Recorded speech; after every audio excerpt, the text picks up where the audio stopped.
showing you how to make my grilled barbecue chicken flatbread pizza. It is so delicious, and I'm using a sourdough flatbread, but you can use any. Let's go make it. If you don't have a grill, indoor or outdoor, you can still make this pizza in the oven. Just preheat it to 400 degrees Fahrenheit. We're gonna begin by cooking our chicken. You can either do this on your grill when it's preheated or in the oven. To begin cooking the chicken, we will need half of a teaspoon of salt, half of a teaspoon of ground black pepper, and half of a teaspoon of salt-free garlic powder. We're gonna take these and season both sides of the chicken, so you're just gonna sprinkle it on there. When you've seasoned your chicken and your grill is preheated, we are then going to add on our chicken.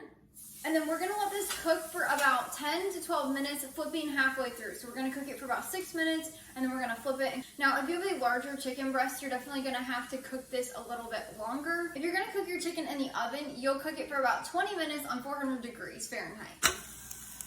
And now we're going to remove this and shred it by hand. Before we finish shredding this, we are going to increase the temperature of our grill to 375 degrees. And then we'll continue shredding it. Once the chicken is shredded, you'll grab your barbecue sauce and 1.5 cups of mozzarella cheese that we've already shredded, as well as 1 flatbread. Again, I'm using my homemade sourdough flatbread. But we are then going to start by adding on our barbecue sauce. So you can add as much or as little as you want. I'm using my homemade Tennessee barbecue sauce.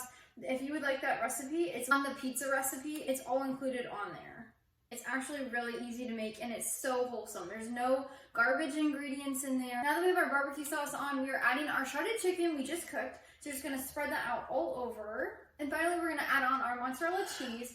So to do this, you're just gonna add it on top of the chicken. Once you've got all of your cheese on here, we are then going to add it back onto our grill. So you're just gonna use your spatula and put it on your grill. Now our grill is preheated to 375 degrees Fahrenheit. If you would like to bake this in the oven, you can put it on 400 degrees Fahrenheit still, and then you're gonna bake it for 8 to 10 minutes until the cheese is all melted. Now for your grill, if you have an outdoor grill, you're gonna want to close your grill top and let it act like an oven. It'll take about 5 to 8 minutes for the cheese to melt. That's all you're really looking for. Now if you have an indoor grill that's double-sided like this, what I like to do is I like to hover this over. You might have to hold it if yours doesn't stay. You're gonna let this sit on here for about 5 to 10 minutes until the cheese melts. If your cheese is not melting very fast, you can also turn your grill up. Just make sure the bottom of your flatbread is not going to burn. We're gonna take our pizza off and put it on a serving platter. And then we will add on our fresh cilantro if you would like. If again, you don't have to do this. And that is how you make my grilled barbecue chicken flatbread pizza with or without a sourdough flatbread crust.